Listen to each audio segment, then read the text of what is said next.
Folks, we're here with the one and the only owner, coach, manager, decision maker, head trainer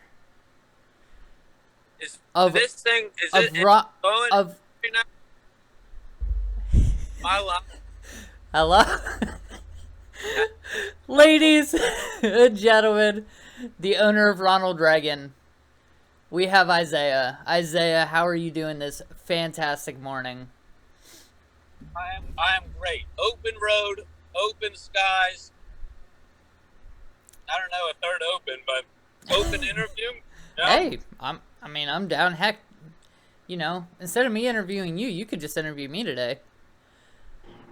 Okay. Penile status. All right, Isaiah. So we're gonna hop into it here real quick. You are 10-2, number one team in the league. All right.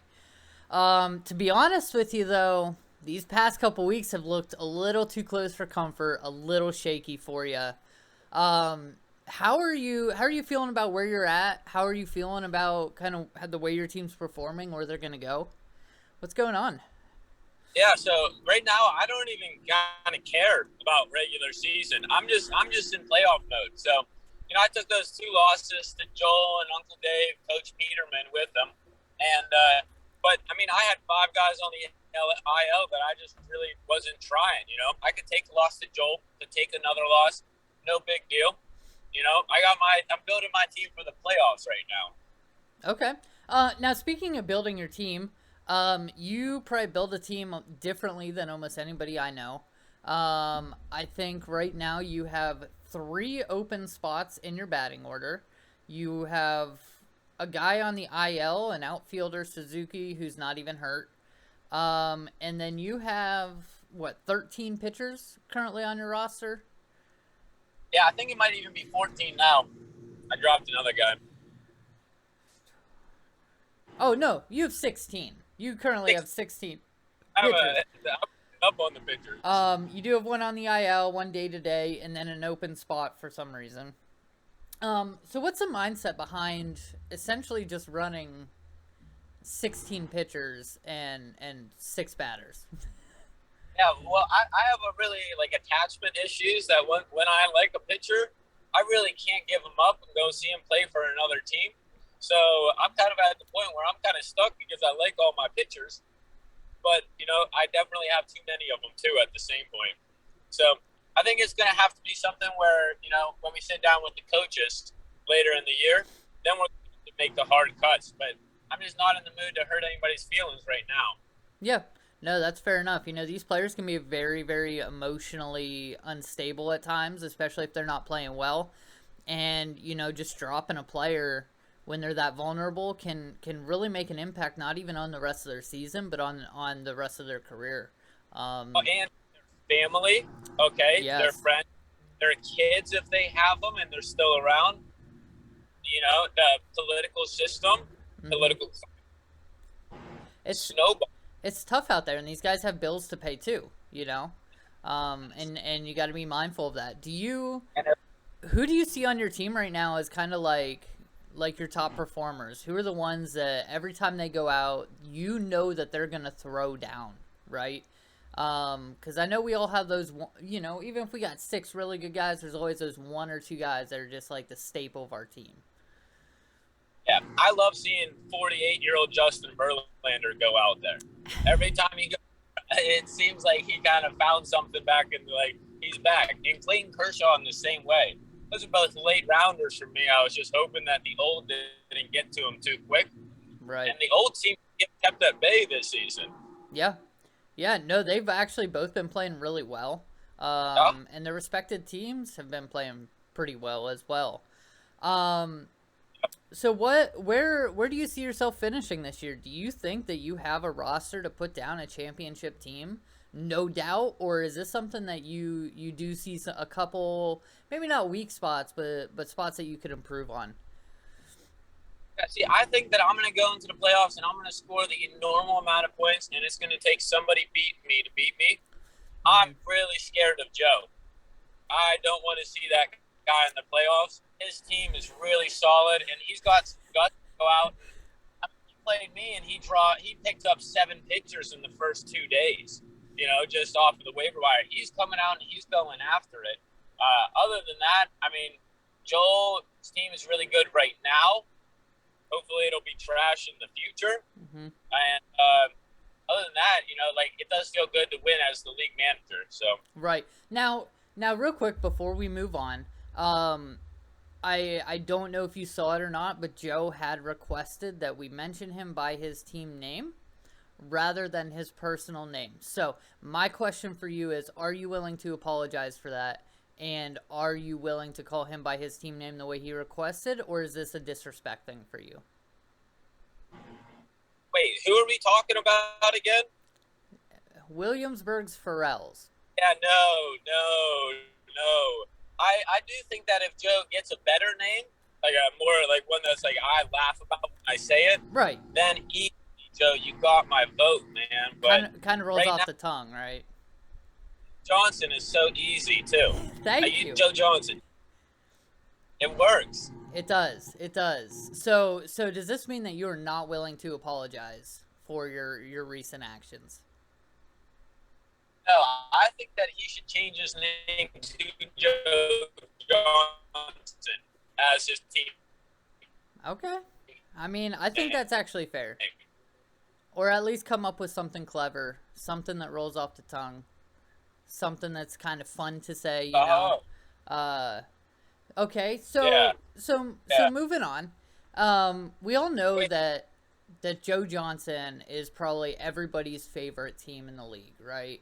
Like, well, not he needs to apologize for hitting on my sister. Oh. Throwing shots. Shots fired. I mean, here's the thing, though, is, like, I feel like at this point he can all he wants. But her record at this point compared to his, she's out of his league. It doesn't matter. That is true. Just So we all know his team, right? It's just everybody's favorite. It's fun to clown. It's fun to just watch him kind of learn because this is his first year. Is there one particular team in the league that you wish you just didn't have to deal with, or that you just didn't like, right? Yeah. I wish Jonathan would lose every game going forward, like every single one from here on out. I don't want to play against DeGrom and whatever his name is. Yeah, that quality. I don't want to play them in the playoffs at all. Fair. That's fair enough. That is fair. Yeah. And you may end up playing them with him being in the opposite league as your team. What are your here? So right. What are your thoughts on Angel Hernandez for president? I mean, he's been coming out. He's been looking really attractive lately. He's been playing hard. He's kind of struggled in points, but the talent's there. Yeah, I'll say that I'll agree with that first part about Angel Hernandez looking attractive. I'm not going to agree with the other parts about doing well, playing hard, stuff in those phrase. I do want to have a big shout out to Angel Hernandez for Prez, for giving me a few guys, Luis Severino and Luis Castillo, really good for my team. Really helped me out down the road when I was in a spot where I needed a guy or two. Okay, hey, he's always there to help. Whether it's bad decision making or whatnot, Angel Hernandez has never been known to be a good decision maker, and sometimes that helps people out and hurts other people.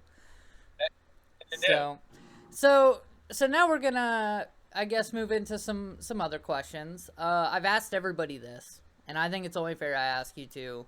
What is your least favorite ballpark in Major League Baseball?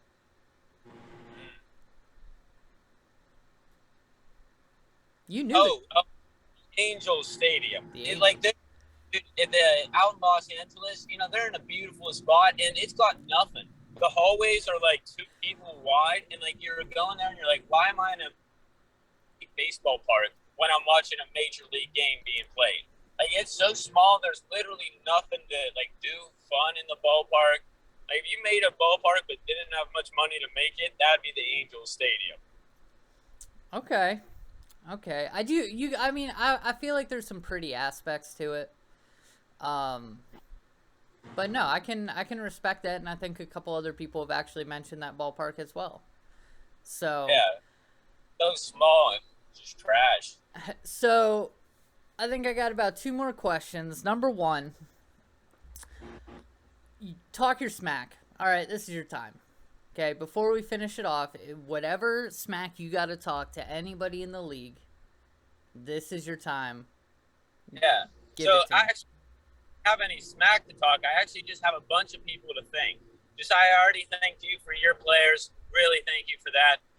Jonathan, I want to thank you for Tio Oscar Hernandez, Marcus Simeon, Uncle Dave, for Max Muncy, you Darvish, Luis Garcia. Joel, thank you so much for Whit Merrifield. He's been killing it. Nick, Shane Baz dropped him when he was still on the IL, picked him up, killing it. And then Joe, thank you again for Jose Barrios and Tyler Malley.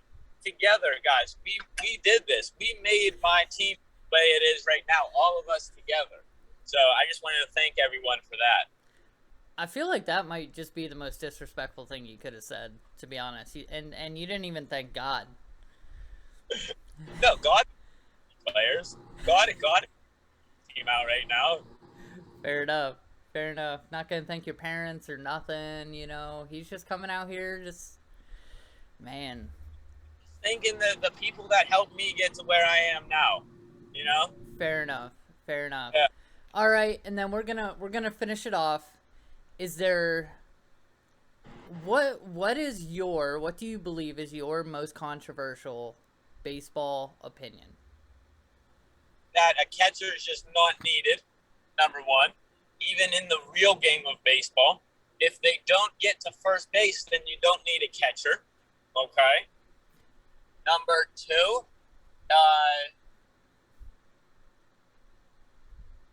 yeah, that's actually it. Yeah. That's it? That's it. I think that's my second controversial opinion is that baseball is just beautiful the way it is. Nothing else to change. I agree. I agree. What about the electronic strike zone that may be coming? Yeah, but like I don't really care kind of a thing. Yeah. It's gonna put a lot of catchers out of a job. That is true. Protect the umpire back there. If there's no umpire, you need to protect them. It's like I'll go full on, no strike zone, no catcher, no umpire. Just let the kids play, Let them play. Let them play. Let fans make the calls. All right, man. Well, thank you for coming out. We're running out of time. Too. One more thing. Okay. I want to make actually as league manager, and this is going to help a lot of you guys out there who are really scratching for those last two spots. We are officially expanding the playoffs to 5 teams. 4 versus 5 will play each other for 1 week in week 20.